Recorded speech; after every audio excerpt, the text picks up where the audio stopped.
Hey everyone, this is Chanchal again. So in this video, we are going to talk about needs, wants, and demands.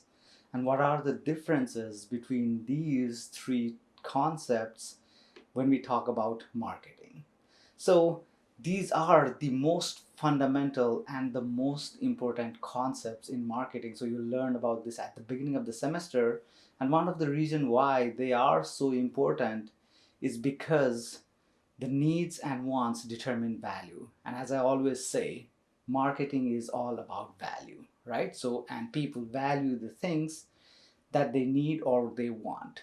So, to learn more about value first, please watch the video link that I posted down below, as well as a link that's showing up right here, right? But we'll talk about value in more detail in another video. So one thing we always want to understand is our target market and their needs and wants and demands. So that's the biggest concern for marketers, and that's the foundation of all the marketing strategy that a company might put out, right? So let's first begin by understanding what are needs.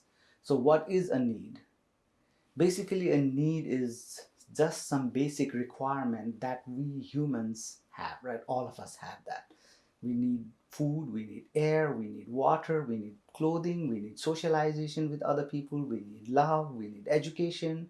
So there are a lot of the things that are human basic needs, right? So these are the things that creates desire within us to fulfill our needs, right? So for example, food is a basic need. So when we are extremely hungry, which is a problem we want to solve, and need food, we will just gobble up everything that we think will provide nutrition. So anything that you think will satisfy your hunger, you will eat it. We don't care if it's a pizza, it's a burger, it's a hot dog, or noodles, or rice, or spinach, or broccoli. Well, I don't go that far. I hate vegetables. But basically, food satisfies our hunger, and that's why we need food. Right? So when we are very, very hungry, we don't care what the food looks like or even what it tastes like. But let's say we are not extremely hungry, but hungry nevertheless. So let me ask you this. Close your eyes and think of a food that you want to eat. Come on, do it. Oh, and don't open it till I say so, right? Mm, oh, so yummy. I just stick a fork in it and then dip it in sauce and then eat it. Gobble it up. Gobble it up. Mm. So, what do you think I thought of?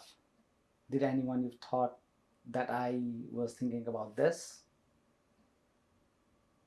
Well, most likely not. But what did you think of? What did you think of? Did you think of hot dogs? Did you think of pizzas? Did you think of burgers? Did you think of salad?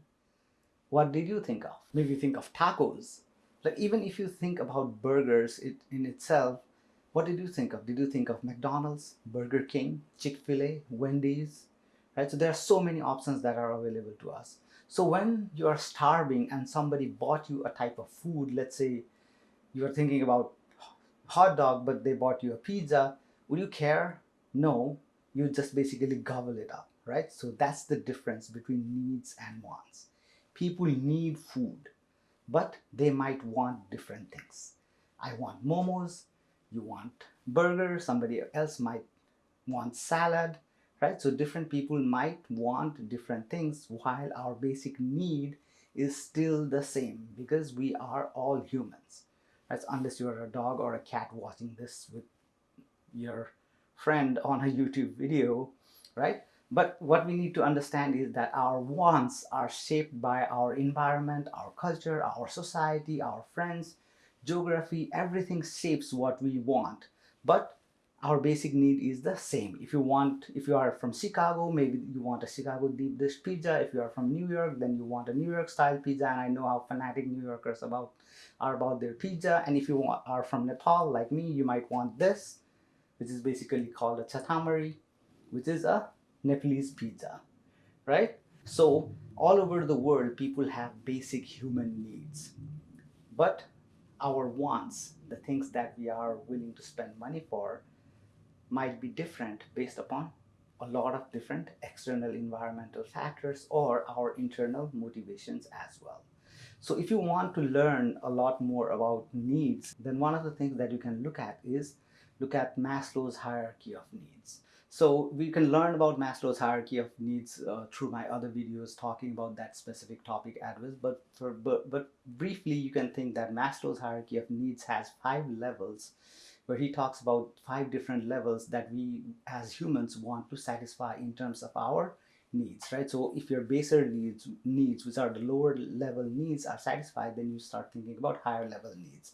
So the most basic need is physiological need, after which there is safety need, and then there is love and belonging, and then there is self-esteem needs, after which there is self-actualization needs. When we are talking about needs, Maslow's hierarchy of needs is one of the tools that we can use to understand the different kind of needs that the consumers might have. But as I said, needs are like the foundation upon which wants are built. So let's move on to another example. So one basic need, as we talked about, is for the humans to travel, go from point A to point B, like in our daily lives as well. Right? So now if we ignore public transportation, well, because we are in the United States, and how many of us use public transportation anyway, right? Depending upon the place that you live in.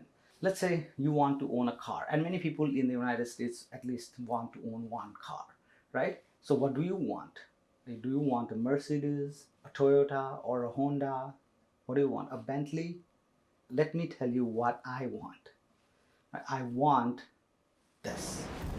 Price tag of around $3 million, 8-liter, 16-cylinder engine that generates 1500 horsepower, that pushes the car to over 250 miles an hour and goes from 0 to 60 in 2.3 seconds. Well, if you are thinking about gifting me something, please gift me this, right? What is this?